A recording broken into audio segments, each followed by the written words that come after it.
Welcome back. Today we're diving into Nathaniel Branden's The Six Pillars of Self-Esteem.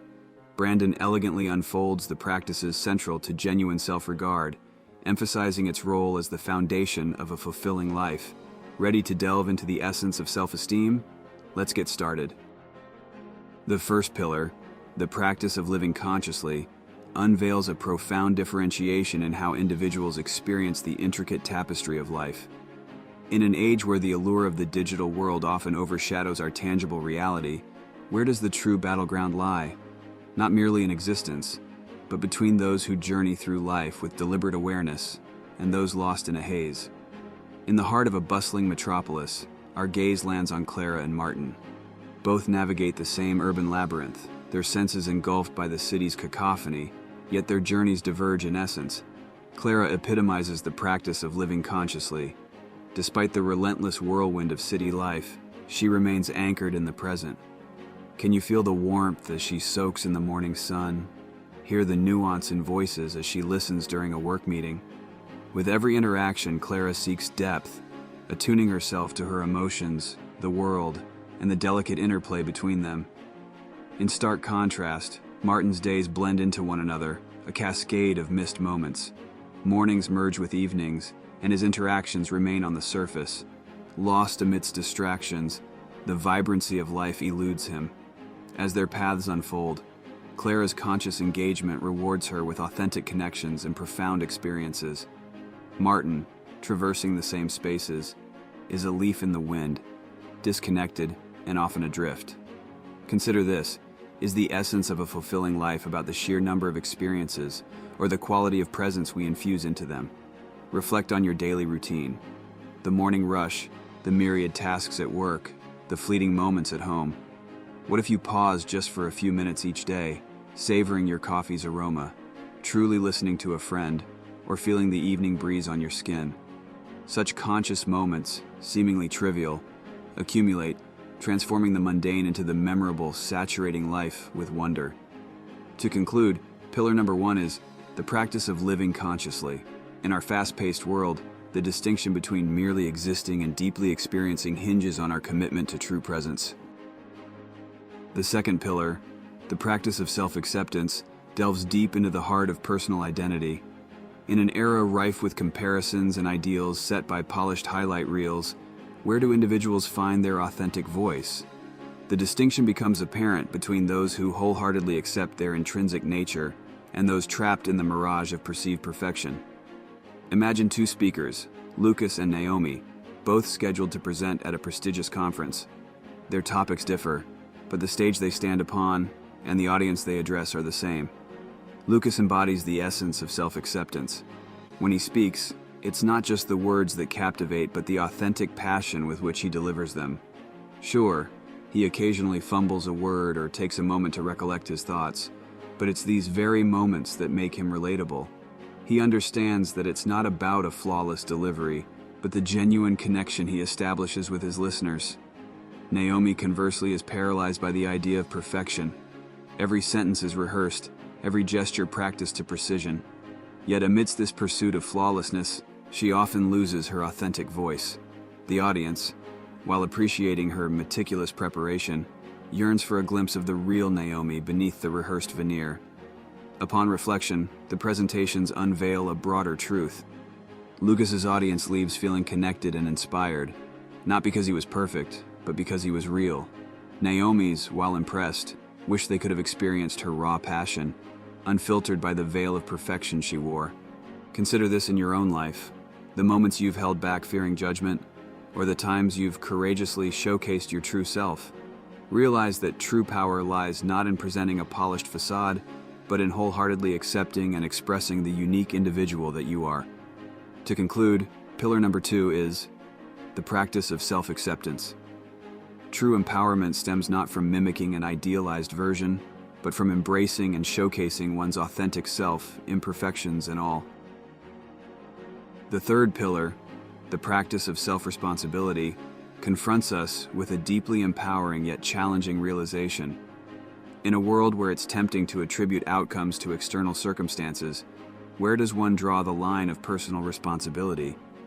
The distinction is clear between those who recognize themselves as the architects of their fate and those who, inadvertently, become passive passengers on life's journey.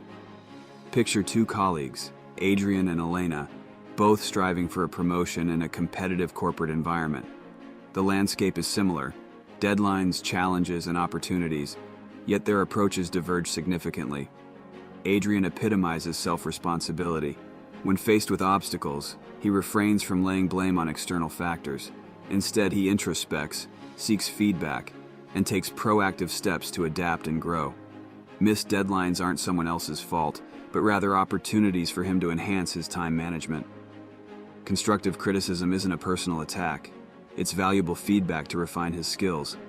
Elena, in contrast, frequently finds herself at the mercy of circumstances. A project delay is attributed to a team member's inefficiency. A missed opportunity is chalked up to bad timing or luck. While these reasons might hold fragments of truth, they rob Elena of the chance to truly assess and elevate her own role in the outcomes. Over time, the trajectories of their careers offer a telling insight. Adrian, with his ownership mindset, finds himself better equipped to navigate challenges, build stronger relationships, and climb the corporate ladder. Elena, despite her talents, often feels stuck, waiting for the environment to align in her favor. Reflect upon your own journey. Those moments when you took charge, acknowledging your role in the outcomes, versus the times you felt swept away by external forces. Understand that true growth and empowerment come not from waiting for the right circumstances, but from crafting them through our choices and actions. To conclude, pillar number 3 is the practice of self-responsibility. Mastery over one's destiny arises not from external alignments, but from the conscious choices and actions we undertake, owning both the journey and its outcomes. The fourth pillar, the practice of self-assertiveness, illuminates the intricate dance between confidently voicing one's beliefs and harmoniously coexisting in a world brimming with diverse viewpoints. In an era where the extremes of passive conformity and aggressive dominance often take the stage, the true mark of distinction lies in those who master the art of authentic self-expression, tempered with respect and understanding. Picture Lara and Eli, co-workers in a dynamic startup. Both are talented, passionate, and invested in the company's success. However, their styles of engagement, particularly in team discussions, stand in stark contrast. Lara exemplifies self-assertiveness. When a project proposal is tabled, she's quick to share her insights, underpinned by clear reasoning and an openness to dialogue. She's neither shy about her convictions nor rigid against feedback. She listens, reflects, and adapts, maintaining the core of her beliefs while being receptive to others. Eli, conversely, grapples with this balance. When he's confident about an idea, he pushes it aggressively, often dismissing others' viewpoints without consideration. In moments of doubt, he retreats into silence, avoiding any contribution to the discourse. Over time, the team begins to recognize and appreciate Lara's consistency and authenticity. They find value not just in what she says, but in how she says it, with genuine respect for the collective wisdom of the group. Eli's interactions, meanwhile, oscillate between confrontational and non-existent, creating barriers to effective collaboration. Reflect upon those instances when expressing your stance seemed daunting. True self-assertiveness is not about merely being the loudest in the room or retreating into silence. It's the ability to present your genuine thoughts and feelings in a manner that respects the essence of both self and others. Embracing this delicate balance transforms interactions, forging stronger connections and fostering mutual growth. To conclude, pillar number 4 is the practice of self-assertiveness. In our interconnected world, the power of authentic self-expression, harmonized with mutual respect, stands as the beacon guiding meaningful interactions and collaborations. The fifth pillar, the practice of living purposefully, delves deep into the essence of intentionality in our journey through life. In an age where aimlessness and drifting often become the norm, an individual's distinction rests in the purposeful pursuit of meaningful goals. The profound divide emerges between those who steer their lives with deliberation and those who let life's currents carry them without direction. Consider Adrian and Nina, two college graduates entering the professional world. Both are armed with degrees, ambition, and the energy of youth. Yet, their trajectories over the next decade vary in striking ways. Adrian embodies the ethos of living purposefully. Right from college, he's had a clear vision to create sustainable energy solutions. Every job he takes, every project he spearheads, even the continued learning he undertakes, all align with this overarching purpose. Challenges are inevitable, but Adrian's clarity and commitment propel him forward, turning obstacles into stepping stones. Nina, in contrast, holds multiple interests, but lacks a guiding purpose. She hops between jobs, chasing immediate opportunities and short-term gains. While she gathers a plethora of experiences, her professional journey lacks a coherent narrative, often leaving her feeling restless and unfulfilled. A decade later, Adrian's purpose-driven approach has not only led to significant contributions in the sustainable energy sector, but also afforded him a profound sense of fulfillment. Nina, while having had diverse experiences, often finds herself pondering the direction and meaning of her professional voyage. Reflect on your own life's roadmap. Are there clear markers, a destination, perhaps even a mission? The act of purposeful living isn't about stringent rigidity, but about aligning actions with intentions, setting meaningful goals, and earnestly working towards them. It's the understanding that a life with direction is one brimming with passion, fulfillment, and a profound sense of achievement. To conclude, pillar number 5 is the practice of living purposefully. In the vast expanse of life's journey, it's our purpose that serves as the compass, guiding our steps towards meaningful destinations and enriching experiences. The sixth pillar, the practice of personal integrity, shines a light on the fundamental backbone of an authentic life.